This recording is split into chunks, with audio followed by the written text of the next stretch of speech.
Welcome back to How to Craft Fair. In my humble opinion, I believe the fall is the best time of year for a craft fair. So I hope that you can make the most of your events in the fall with the following 10 tips. Let's get started. Okay, so my first tip is simply no, it's not too early. And let me give you some backstory to explain what I mean by that.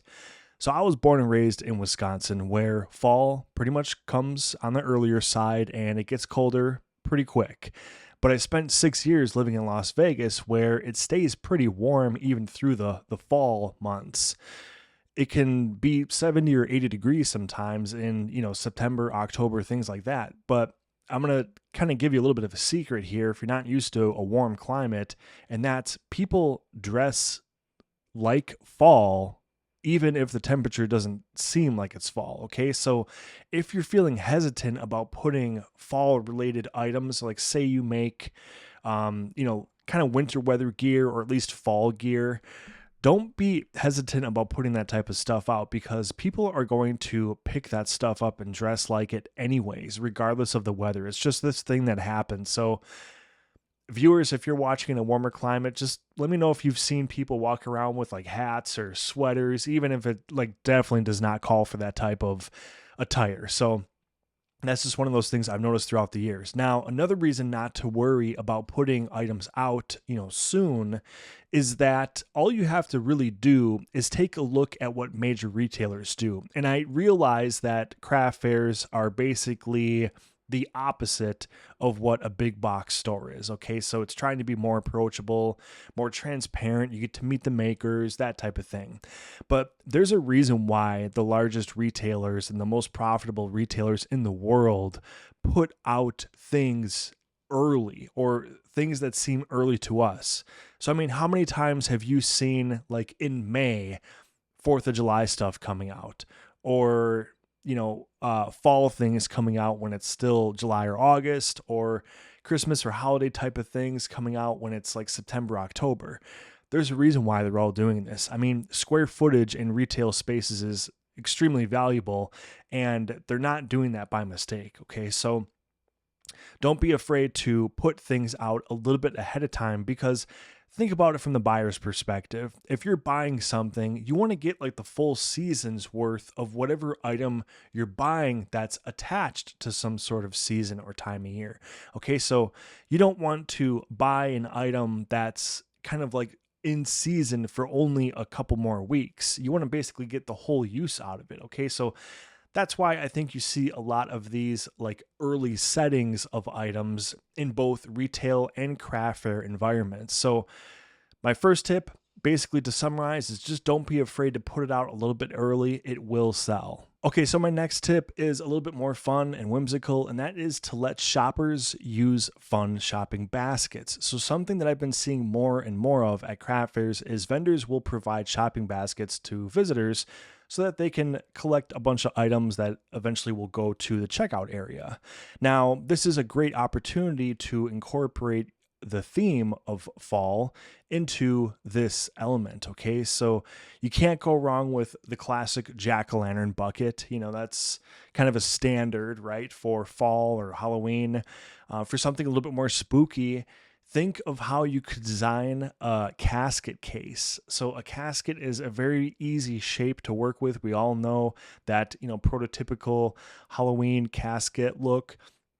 Maybe if you have like a booth that sells oddities, or you kind of go on the Halloween side of the fall experience, this could be like a really fun option to incorporate into your booth. So if you're crafty enough, this could be a really memorable element for your visitors. And for something a little bit more subtle, I would try a wicker basket, as those still mesh really well with a fall themed booth. So if you lean more towards fall instead of Halloween, then a wicker basket might be a nice option, because it's kind of neutral. It leans on those fall colors a little bit, and it just ties into that theme really well. So shopping baskets, this can be a really easy upgrade to your booth and also amplify that theme that's happening at your booth. Okay, and tip number 3 is to think about your colors. So, do you enjoy using table runners? Because this is one of the easiest ways to swap colors in and out of your booth. So for a fall and autumn theme, try using a white, orange, or brown tablecloth or table runner combination. Very, very easy to incorporate at your booth. And for a spookier approach, you can try black, orange, or purple. So some sort of combination of those colors. But go beyond the tablecloths. All right. So other ways that you can incorporate these seasonal colors into your booth, perhaps into your signage, perhaps into your price tags, the general decor around your booth. There's a lot of different ways that you can swap colors in and out of your booth to lean on the season theme at your booth. Okay, so just something to consider. Very easy to do and for relatively cheap at your booth. Tip number 4 is to dress the part. Remember, you as a vendor are essentially an extension of your booth. So can you dress in a certain manner that ties into a certain season or holiday as a theme at your booth? Colors, fabrics, clothing, even accessories that you might wear. These can all play a role in helping to establish a theme at your booth.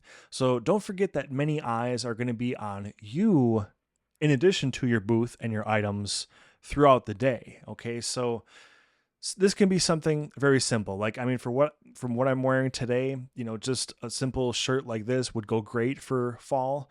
Ladies, if you have some kind of accessories that you can incorporate, that can be fun. Necklaces, earrings, anything like that.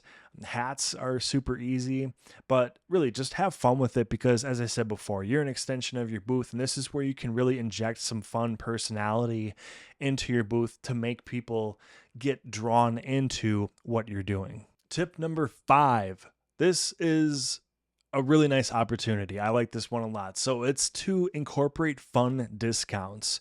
Use your social media pages to create interesting coupons or deals that your followers can get excited about. Okay, so just for an example, you could say something like, visit my booth, wear orange, and say trick or treat to receive 15% off your total purchase. Now, obviously, random people aren't going to know to do this. So this is, again, something really special for your followers to kind of make them feel like they've got some sort of special access into deals at your booth. And just get creative and think of something that will make visiting your booth turn into an engaging and memorable experience for your visitors, while giving your social media followers a special perk and thank you for joining you on your journey. Okay, so this has a lot of benefits. It really is mutually beneficial all the way across the board. Just, again, be sure that your pricing is, I don't want to say inflated, okay, but that you have enough of a profit buffer there to absorb whatever discount or deal you happen to do that day, okay? So just keep that in mind. But again, this is a really fun element that you can mix into your booth that, yes, this is cool in the fall, but really you can take this and run with it and do different things year round, okay? So this is just another tip that I wanted to pass along for this video, but something to keep in mind year round. All right, so for tip number 6, we're going to talk about creating seasonal items. And it's kind of an obvious tip that, okay, if fall is approaching, well, then you just start making items that are geared towards fall. But there is some risk in doing this. And the glaring risk that we can talk about is overstock. So as a vendor, if you start creating items that are tied to a certain time frame in your calendar year of events, well, now if you don't sell everything, then what do? You're faced with the decision of, do I just eat all of that cost, which that can be a pretty big burden, or do I try to save it for next year? And then you're talking about, eating up storage at home. Or say I have one last date booked that I'm going to participate in, and do I announce some sort of closeout sale where it's like everything must go, it's heavily discounted, and then you're kind of breaking even and you're not really making profit anyways. So there's a lot of options there. None of them are really great. So there is some risk in creating seasonal specific items. Now, one way to get around that, just to kind of give you some ideas to brainstorm, I'm going to use my wife for example. She made a gnome, and the gnome is basically holding out its hands like it's going to hold something, but it's blank. There's nothing there, okay? And the other thing that she made with it is all these accessories that it can be holding. And those accessories are, there's like 10 of them. They're year round. They're basically, you can use them all year. So there's like presents for Christmas, and I don't know, like noisemakers for New Year's, and a clover for St. Patrick's Day or something. But anyways, it goes on and on throughout the year. So by creating this one gnome, that is like a single item with a bunch of accessories that can be sold all year. Now, something like this, now you don't have to use that exact example per se, but think about what you create, and can you create an item where there's one singular item and then many accessories to go with it that can be used year round. Now, this opens up a really nice opportunity at your booth where no matter what time of year you're at a craft fair, you can have like an item like this out and then just have it featuring whatever holiday you're closest to or approaching. So think about, again, think about what you make. Is something like this a possibility? And that can be one way to get around the issue of creating a seasonal item and then avoiding all those overstock and closeout sale issues. So just something to think about. It's an interesting tip. It's kind of a can of worms because it can get a little bit messy and send you down a rabbit hole, but it could, lead to something good for your booth as well. So just something to think about. Tip number 7, scents make sense. Now, what I'm talking about here is fall is associated with a few different scents: apple, cinnamon, pumpkin, forest. Is there any way that you can incorporate, even in a manner that's hidden from view, into your booth, some sort of scent into your booth? Now, if there's a policy in place at the craft fair or at the venue that it doesn't allow lit candles, which is common, by the way, okay, so just really be careful about doing this, then of course you'll have to consider alternate options for having a scent at your booth. Now, please note, don't go crazy with it. Okay, so just because I'm suggesting this doesn't mean that you should have like 40 candles lined up and the entire venue smells like whatever you've chosen. Okay, so you got to kind of be, you have to be subtle about this. All right, so you don't want to overpower your shoppers either, where that's basically the only thing that they can focus on is just, scent, scent, scent. So, and you also don't want to, of course, upset your neighboring vendors. I mean, that goes without saying. So there's like a delicate balance here. All right. So you can kind of just have like a hint of something. I mean, just a hint of something where, like I said, there's like a sense that we associate with fall: the apple, the cinnamon, the pumpkin, the forest type of scents. Maybe this can just be one of those little additives to your booth to help give it that nudge and just really make it a great theme and a great experience of a theme at a craft fair. Tip number 8 is light the way. So since we're covering the senses now, let's talk about lighting. So this is another great way to enhance the vibe of your booth and to assist in the fall theme. So you can get a string of lights that are themed. So I've seen strings of lights that are literally like in the shapes of leaves, in the shapes of pumpkins, and even like literally even turkeys. So, but again, you can also go a more relaxed route with this and have, just say, for example, a string of lights that's maybe just orange lights. Okay, so this is just one way, again, that you can add a little bit of flavor into the booth and not go so overboard that it's starting to steal like the thunder from your items. Okay, so we talked about what a visitor can smell as they come into your booth. Now we're talking about what they can see and the little additions that you can make with lighting at your booth. And so for my 9th tip, I'm calling it music to their ears. Now, similar to what was discussed in the tip with the scents, music can sometimes provide an assist, but it can also be very harmful if misused. So With fall or autumn, it can be a little bit challenging to build out a music playlist that can be played at your booth just because it's like, okay, well, what songs correlate to fall? I don't know. But if your show is around Halloween, this becomes much easier because there's so many different songs that you can build out a music playlist for that correlate to Halloween. Okay. So again, I have to provide a word of caution here because you have to keep the sound local to your booth only. Now, if you are side to side where the event organizer has placed booths like literally side to side or back to back, and you've got somebody that's right behind you, I would advise you to not play any kind of music at your booth. But if there is some spacing, let's say you're at an outdoor market where typically there's a little bit of a gap between booths, then it's probably okay to play a little something. But again, you want to make sure that the sound is contained within your area. You don't want this to bleed into other booths because even though other vendors might say that they're cool with it, like this is having an effect on their environment and, the setup that they are presenting to shoppers. So it's not fair for you to assume that this is okay. All right. So very, very important here.